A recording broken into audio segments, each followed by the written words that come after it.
ჰაგიოგრაფია და ზოგადად ესე იგი ეს ხედვა მოდის გმირების აღწერის ამბავი ანტიკურობიდან და საკუთარ გმირს წარმოშობს და საკუთარ გმირს აიდეალებს, ხო? ეს გმირი არის ადამიანი, რომელიც არის სულიერი.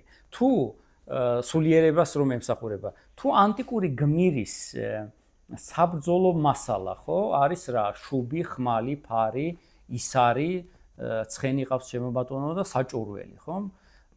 ქრისტიანი გმირის, ჰაგიოგრაფიული გმირის საჭურველი არის რა? ლოცვა, მარხვა, მღვიძარება, ძის ნაყროვანება და ასე შემდეგ, აი ესეთი, ხო? ამით იბრძვის. ანტიკური გმირი იბრძვის ჰიდრების, ლომების, გველეშაპების, რა ვიცი, ზვიგენების წინააღმდეგ. ამის ჰაგიოგრაფიის გმირი ებრძვის რას? ეშმაკს, ხო? ეშმაკია მისთვის, ასე ვთქვათ, ამ სულიერ ბრძოლაში. ჰაგიოგრაფიის, უпроსტად ანტიკურობის გმირის სიკვდილი, ტრაგედია თუა, ესეც ერთ-ერთი წამყვანი თემაა. ჰაგიოგრაფიის სიკვდილი ფიზიკური არის ზეიმი. იმიტომ რომ ის დაეხსნა ამ სოფლის შრომას, მან აიტანა ეს წამება, დაითმინა ხორციელი ტკივილი და მიეწია იმ მიზანს, რასაც ქვია მაგალითად ღმერთთან შეყრა. თუ ანტიკური გმირი ბავშვობიდანვე ფიზიკური ძალით გამოირჩევა, როგორც ასეთი, ჰაგიოგრაფიის გმირი ბავშვი აუცილებლად შემჩნეულია სულიერ რაღაცეებში, ხო?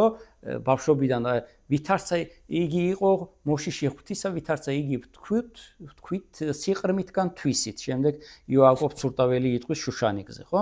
აი ბავშვობაზე მიდიხარ, იქ ჰერაკლეზე ვთქვი, ხო? ჰერამ მიავლინა რაღაცა უცხულები რომ მოეკლათ, იმან აქეთ მოკლა. ჯერ კიდევ ჩვილმა, ხო? ამ შემთხვევაში. და შუშანიკის შემთხვევაში ის არის გამორჩეული ღვთის მოშიში. ანტიკური სამყაროს გმირი ესწრაფვის სახელის მოხვეჭას, რომ მას დაიმახსოვრებენ როგორც ასეც, ხომ? და ესე იგი, ხოლო ქრისტიანი ჰაგიოგრაფიის გმირი წმინდანი იხვეჭს დიდებას ქრისტეში. ანუ ღმერთ შემოსილობას იძენს, აი ეს თემა. ის გარემო შეიმოსება, ესე იგი, რაღაცა ხოტბებით, ქებებით, იმაზე რომ მასზე დაწერენ და ასე შემდეგ. და აქ არის რომ არ აინტერესებს ეს ცხოვრებისეული ამბები, მისი ერთადერთი ასე ვთქვათ მიზანი არის ის რომ მოიპოვოს საუკუნო ცხოვრება ქრისტესთან. ეს თემა. კიდევ არის ერთი მნიშვნელოვანი რამ ანტიკური სამყაროსთვის, ეს არის ნების ამბავი, ხო? არჩევანის თავისუფლების თემა. ანტიკური სამყაროსთვის, ესე იგი, ძირითადი ლაიტმოტივი გახლავთ ის, რომ რასაც ბედისწერა გამოუწევს ადამიანს გმირის პიროვნებას, ხო? ის მას ვერ შეცვლის. სხვათაშორის ამისი შეცვლა არ შეუძლიათ ღმერთებსაც.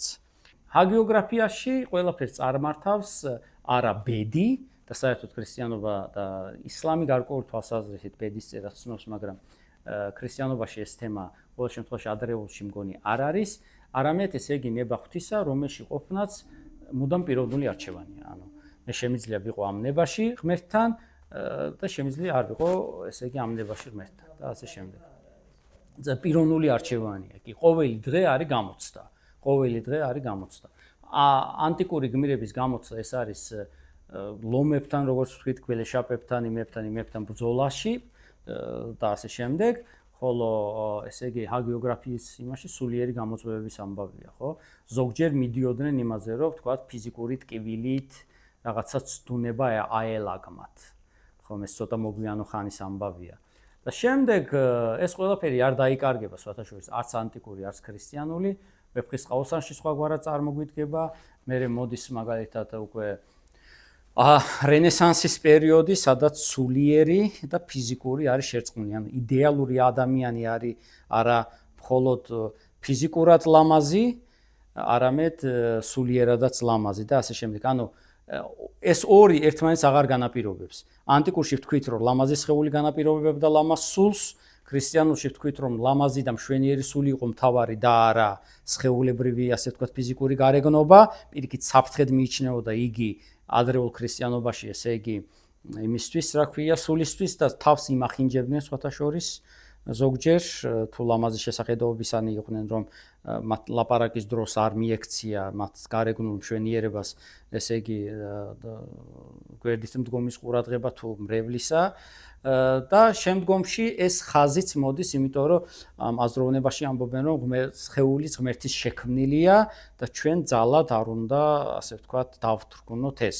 Რა თქმა უნდა, ვნებები უნდა დაეთრგუნოს, მაგრამ სხეულის დამახინჯება და ასე შემდეგ, წვალებაც არ შეიძლება. მაგალითად, ეხლა მოგეხსენებათ საფრდილექში ჩააგდებული ესე იგი შუშანიკი თავს იმაზე სასტუმალზე იმებს არიკარებს, ალიზის აგურს იდებს, და იმაზე უნდა და იძინოს და ასე შემდეგ, ხო? ეს ფიზიკური იმების დათრგუნვის თემა, სხეულის დათრგუნვა, ხო? სულის უპირატესად, მაგრამ რენესანსის დროს, მაგალითად, მიქელანჯელო, როდესაც გამონაკვთავს და დავითს, იქ როგორც სხეულებრივად არის ლამაზი და პროპორციული, ასევე სულიერად, ანუ ეს არის იდეალური ადამიანი. მე მოვა დრო და ვიქტორ ჰიუგო დაწერს იმაზე პარიზის ღვთისმშობლის ტაძარს იმით რა ქვია კვაზიმოდოთი ხო იქაც სულიერი რაღაცა ისეთი გასხივოსნება იწყება ოღონდ ამის ბიძგს იძლევა სიყვარული ამ შემთხვევაში ხო აი სიყვარული ვახსენეთ და ვთქვათ ანტიკურში ხომ იყო რომ სიყვარული ღმერთია მე ქრისტიანობამ ამ იმას ქნა შეცვალა ეს შებრუნებული პერსპექტივით წარმოგვიდგინა ღმერთის სიყვარული არს. ოღონდ სიყვარული ღმერთი არსის, ეს არის ღმერთის სიყვარული არს. ამ თემაზე იმას ქნა, ანუ შეამჭიდროვა თუ შეიძლება ითქვას, ხო?